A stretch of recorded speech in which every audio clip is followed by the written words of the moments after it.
नमस्कार दोस्तों, स्वागत है आपका सीपी स्मार्ट क्लासेस में। दोस्तों 3,92,000 अभ्यर्थियों ने सीजीएल की परीक्षा छोड़ दी और ये अभ्यर्थी केवल उत्तर प्रदेश और बिहार 2 राज्यों के अभ्यर्थी हैं, क्योंकि यहाँ का डेटा जो नॉर्थ क्षेत्र का है यहाँ पर डेटा उपलब्ध है। 8,81,888 अभ्यर्थी इन दोनों राज्यों से पंजीकृत थे, जिसमें से 3,92,949 अभ्यर्थी अनुपस्थित रहे, यानी कि 44.56% अभ्यर्थी परीक्षा में अब्सेंट थे।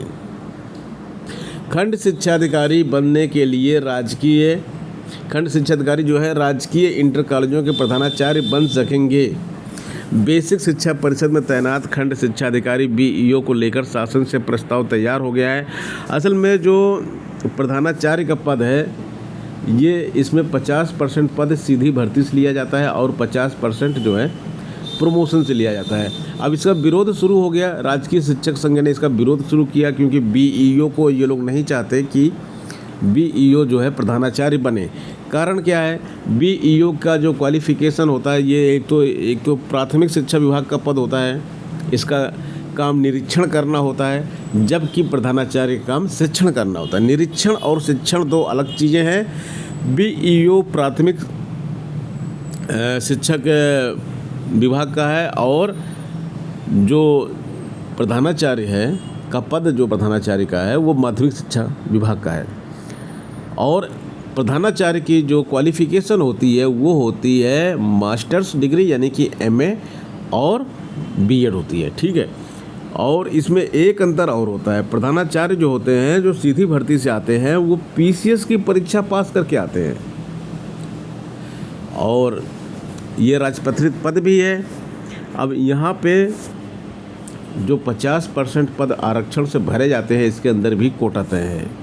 अभी इस कोटे में क्या किया गया है, 33% पुरुष को किया गया है, मेल को 33% फीमेल को किया गया है और 34% बीईओ को किया गया है। अब बीईओ में मेल फीमेल दोनों आएंगे और ये जो है ये प्रवक्ता हैं, मेल और फीमेल प्रवक्ता हैं, क्योंकि अभी हाल फिलहाल के टाइम पे देखा जाए तो प्रवक्ता जो है मेल प्रवक्ता में कमी आई है। पहले ज़्यादातर मेल कैंडिडेट ही प्रवक्ता बनते थे, अब फीमेल काफ़ी तेज़ी से प्रवक्ता का एग्ज़ाम क्लियर करके प्रवक्ता बन रही है। राजकीय इंटर कॉलेजों में प्रवक्ता बन रही है जीआईसी प्रवक्ता का एग्ज़ाम क्लियर करके। तो फीमेल की संख्या बढ़ी है तो इनका कोटा भी बढ़ा है।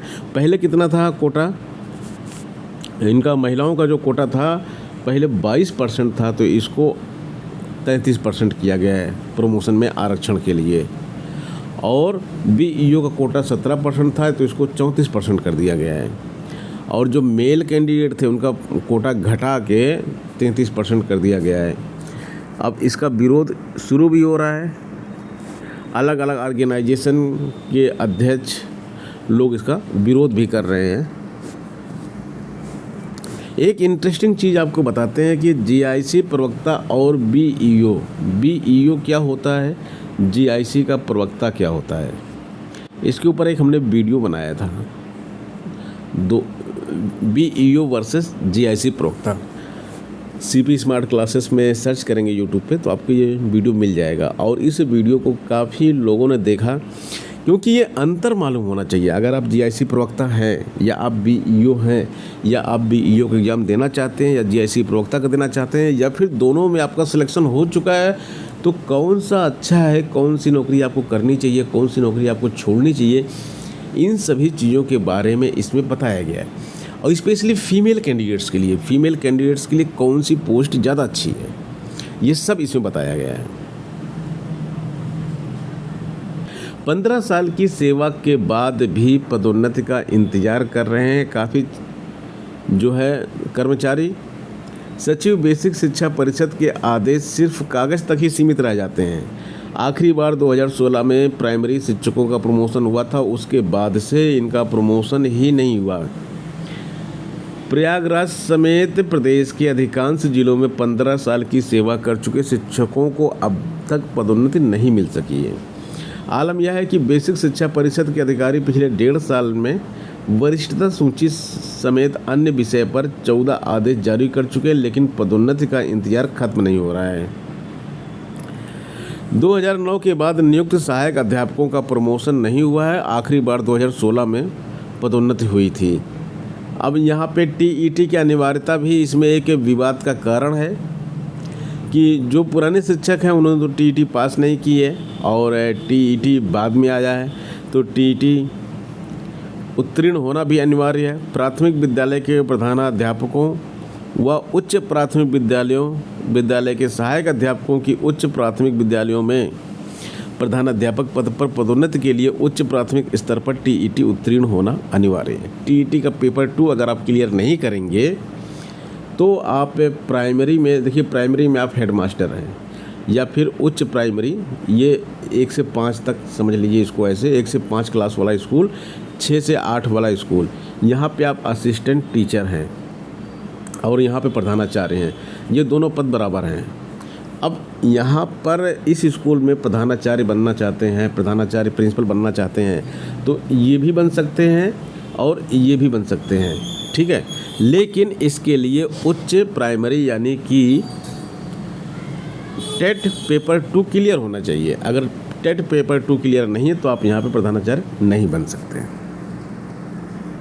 आरओ पेपर लीक मामले में पारुल मैडम गिरफ्तार हो चुकी हैं, जो कि प्रधानाचार्य हैं। इन्होंने नियम के विरुद्ध अर्पित विनीत यशवंत को केंद्र व्यवस्थापक बनाया था और जिसको एसटीएफ ने गिरफ्तार किया था। उसने अपने फ्रेंड के साथ मिलकर 11 फरवरी को आरओ का पेपर लीक करवाया था।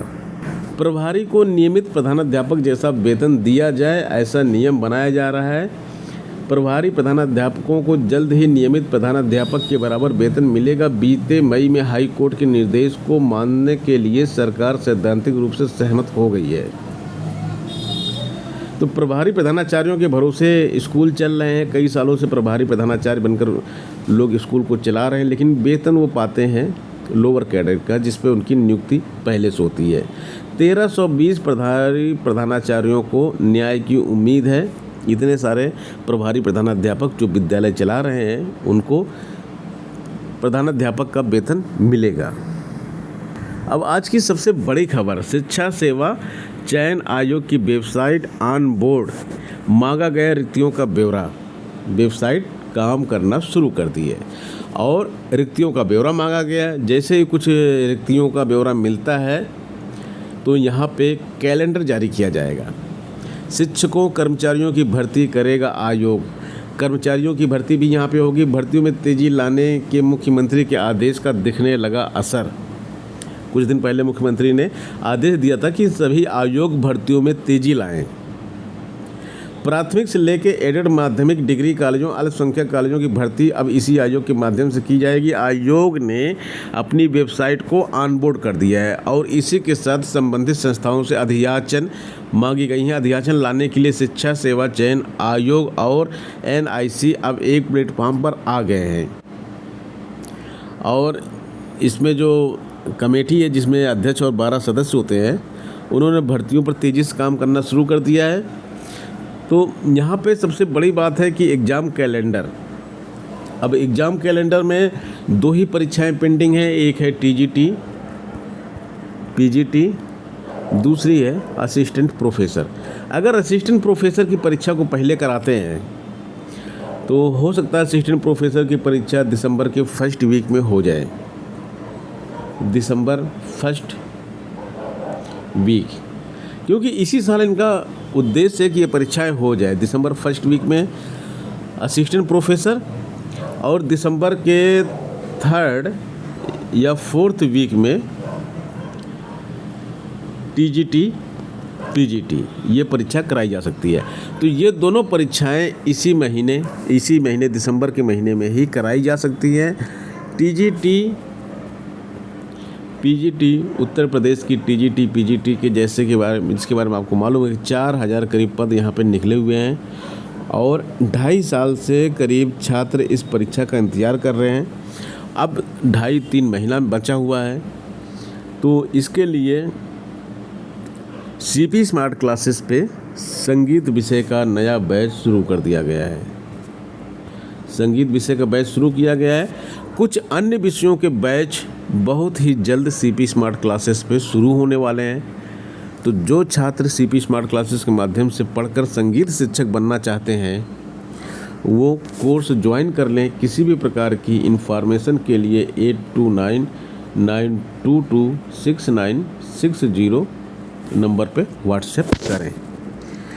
और जो छात्र किसी अन्य विषय के हैं संगीत के अलावा, वो भी ऐप डाउनलोड कर लें और उनके विषय के कोर्स भी बहुत ही जल्द शुरू होने वाले हैं।